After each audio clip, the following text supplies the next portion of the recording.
J'ai le privilège de rencontrer Sylvain Goldberg. Bonjour, Vous êtes un artiste. mon cher David. Donc Sylvain, j'étais en train de vous demander, en fait, vous êtes un artiste multicasquette. Et C'est gentil. est-ce que vous auriez la gentillesse de vous présenter dans les grandes lignes?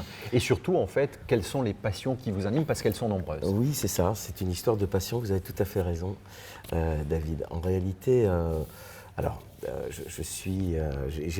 j'ai deux grandes activités dans ma vie. C'est la production de films, parce que je suis un passionné de cinéma. Enfin, je suis un passionné du fait de raconter des histoires. J'aime qu'on raconte des histoires. Donc, le cinéma, mais également par la télé, la série, etc., même l'animation. Et je fais de la musique, je compose de la musique. Et ça, c'est évidemment absolument vital, car mon piano est essentiel à ma vie. Vous êtes également un dénicheur. Il est là, regardez qui arrive. Arnaud himself. Regardez qui arrive. Alors, vient se joindre à la fête Arnaud Ducré qui s'installe juste à l'instant. Et donc, on se le partage, c'est pas grave, on va faire du live en fait. Ouais. Voilà, donc bonjour Arnaud. Bonjour. Arnaud Ducré, pas besoin de le présenter Arnaud, c'est une valeur sûre. Allez, bon, alors présentez-vous très rapidement. Arnaud Ducré, 1m90, rouennais, comédien à ses heures perdues. Comme j'ai beaucoup de temps à perdre, je suis beaucoup comédien. Et extrêmement bien habillé, ça vous le voyez pas Ça c'est évidemment. vrai, d'une grande élégance, mais on fera une extrêmement photo bien pour le publier en live. Avec plaisir. Voilà. Et la musique, dans votre vie de cinéaste, en fait, est-ce qu'elle a une influence particulière? Est-ce que vous avez une considération particulière pour la musique de film? Grande considération pour la musique tout court, et je crois grande considération pour la musique de films, de cinéma, comme John Williams par exemple, qui, Spielberg disait qu'il savait placer la musique au bon moment, au bon endroit. C'est-à-dire qu'il sait aussi enlever la musique des films et la placer au moment où il faut. Ça aussi, c'est un grand talent de musicien, en tout cas de musique de film. Et donc, voilà, c'est un maître. Non, la musique, évidemment, fait partie de la vie, donc le cinéma, c'est élémentaire. Est-ce qu'on peut oser dire que, dans certains films en tout cas, la musique occupe un rôle qu'on pourrait qualifier d'acteur? Je pense que ça représente énormément, par exemple, la musique de Dans la mer, c'est à quel point on peut se rendre compte que c'est une entité et que c'est un personnage, quoi. C'est-à-dire qu'avec deux notes, tadam, tadam, le personnage et toute sa caractérisation est personnifiée dans deux notes. Voilà.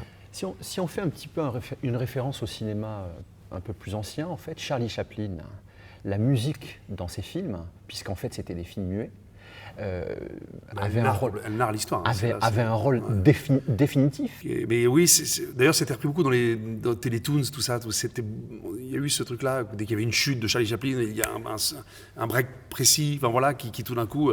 Je crois qu'un aveugle aurait pu tout de suite comprendre ce qui se passait dans la scène, juste en écoutant la musique, quoi. Tu as complètement raison. En réalité, la musique est un vecteur d'émotion. Complet. C'est-à-dire que le suspense, l'amour, tout ça est magnifié par une ligne musicale qui vient souligner l'intention de l'acteur, qui soit muet à l'époque, ou même aujourd'hui, bien sûr, avec les dialogues. Tu parles très bien pour un musicien, ce qui est très rare. Cela dit, un bon film, c'est quand même une très jolie photographie, des acteurs qui jouent bien et une belle musique, je vais vous dire. C'est la combinaison de tout ça qui fait la magie d'un film qui rentre dans les cœurs des gens et dans l'esprit des gens et dans la mémoire. Arnaud, on va vous libérer juste avant, on va vous demander, est-ce que vous avez une petite actualité ou un petit tips à nous livrer? Je coproduis pour TF1 à la rentrée un unitaire, sketch show que j'ai écrit avec Tom Villa. D'ailleurs, on en parlera avec Sylvain, parce que Sylvain me proposait éventuellement de faire la musique, et ça me plairait bien qu'on va discuter de ça ensemble. Voilà une vraie information. Voilà. Et donc, oui, ça, on tourne ça en septembre, diffusé en décembre sur TF1. D'accord. Voilà, ça s'appelle Panique pour le 31. Ça se passe dans une boîte de nuit, et j'ai invité plein de copains, Arditi, Lionel Astier, Michel Bernier, Isabelle Nanty, Pef...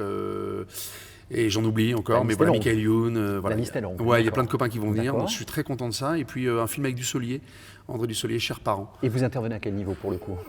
Acteur avec André. Qui sera réalisé par Emmanuel Patron, qui avait écrit la pièce Chers parents.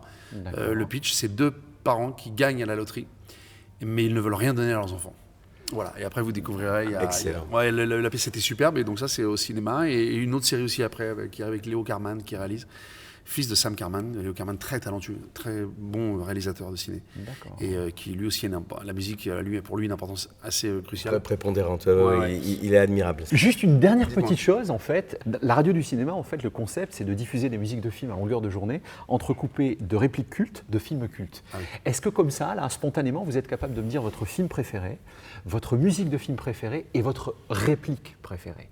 Alors, alors, tout le monde vous dit ça, mais évidemment, il y en a plein. Mais là, ces derniers temps, j'en ai même parlé avec mon fils de Oscar, qui a 12 ans, là. Shining, la musique de Shining. C'est marrant, parce qu'elle a déjà été citée pendant le festival. Ah oui, c'est impressionnant.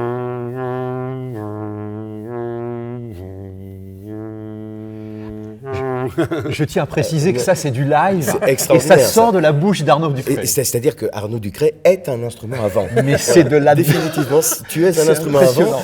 Alors donc, on en était au meilleur film. Shining, c'est bon, on peut le mettre aussi dans la catégorie des meilleurs films, évidemment, mais Shining, la musique est... Kubrick, la musique avait une importance incroyable, évidemment, et surtout, c'était pareil, une entité à côté du film aussi, c'est-à-dire que tout d'un coup... Bon, Shining, on va donner, alors il y en a plein d'autres. Il y a, alors, film préféré, qui pour moi, La Grande Vadrouille, qui est... Ça vous ressemble. Ouais, La Grande Vadrouille. Et puis il y avait ce côté, je regardais encore l'autre fois, et ils posaient la caméra parce qu'ils se suffisaient eux-mêmes, Bourvil et De Funès, qui étaient le grand, le petit. Il y avait des plans très larges, il rentrait pas réellement dedans, dans les plans, il était large, et les mecs, tout d'un coup, exister, et toi tu dis, oh putain, c'est drôle. Donc ils sont formidables, La Grande Vadrouille. Et puis une réplique, alors c'est pas c'est juste une phrase, mais c'est parce que je l'ai revu la dernière fois, on m'a proposé un film et j'ai pensé je crois que c'est dans La Chèvre, où Gérard Depardieu, cet immense acteur qui est Gérard Depardieu, regarde Pierre Richard, et il dit juste un truc très court, mais il le dit tellement bien, tu entends plus que ce qu'il dit. Il regarde Pierre Richard, puis il fait, t'es un connard, toi. Mais, je pourrais pas être là à faire comme il l'a fait lui. Je trouve qu'on est très proche du live. Non, mais là, regarde Pierre Richard, quand il lui dit comme ça, dans le t'es un connard, tu vois, mais il y a toute la psychologie du mec en face de lui qui regarde et fait, t'es un connard, toi.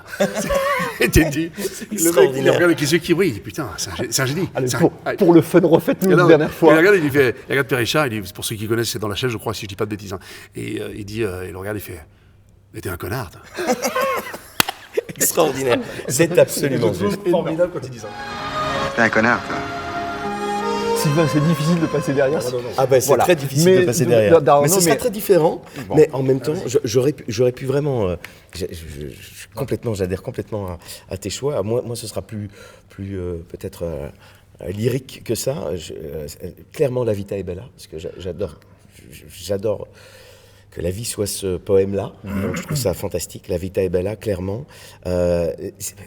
Comme tu le dis, Arnaud, il y a tellement de musique et tellement différente. On ne peut pas comparer un James Horner avec Hans Zimmer. Mais bon, je vais prendre John Williams. Et c'est le plus beau thème de tous les temps. Pour moi, c'est Schindler's List. Ah, oui. Le thème de Schindler's List, extraordinaire, le plus beau thème. Et la phrase culte... Je l'ai pas en tête, mais ouais, c'est ça. Ça va revenir. Exactement. Très inspiration chopinesque, c'est Chopin. Il y a de ça. Enfin, c'est juste merveilleux. Il arrive à choper. Choper Chopin. Et surtout, il a un côté. Il arrive à cette musique israélienne. C'est quand même une partie de violon qui est très violon israélien. Enfin, je n'ai pas le terme. La Tikva, oui, la base, l'hymne national, oui, absolument, tu as tout à fait raison, c'est vrai. Mais ce thème est absolument extraordinaire, bouleversant, et la réplique culte, parce qu'elle me va si bien, c'est si tu veux un conseil, oublie que t'as aucune chance. On ne sait jamais, sur un malentendu, ça peut marcher. Voilà. Ça me va très très bien. Moi, je suis très complexé par mon physique. Ouais. En plus, ça me va très bien. Donc ça, c'est les bronzés, évidemment. Les bronzés, d'accord. Alors si je peux me permettre de te donner un conseil, c'est oublie que t'as aucune chance, vas-y, fonce. On sait jamais, sur un malentendu, ça peut marcher. J'encourage les gens à écouter la radio du cinéma. Et je devrais écouter aussi parce que je pense que j'apprendrai pas mal de trucs. Comme j'adore sortir... Si vous voulez paraître moins bête, vous pourrez sortir quelques petites anecdotes comme ça que vous devez découvrir à mon avis à la radio. Là. Sylvain, la même chose? Oui, on a évidemment... plein de points communs avec... moi, je dirais, rester fidèle à la radio du cinéma et puis regarder des films, écouter de la musique et on n'a plus que jamais besoin de rêve. C'est génial. Et faites écouter... je me permets de... J'ai fait beaucoup écouter des musiques de films à mon fils quand il était très jeune. Très vrai. Et les musiques de films pour les gamins, c'est inspirant. Inspirant total. Genre, je lui demandais souvent quand il y avait tout d'un coup un violon, tout ça. Je disais, ça t'inspire quoi? C'est de la joie, la tristesse? Qu'est-ce que tu penses toi dans le... Extraordinaire. Et il adore, et il écoute beaucoup de musique de films. Une vraie sensibilité. Ouais, j'adore ça. Ouais.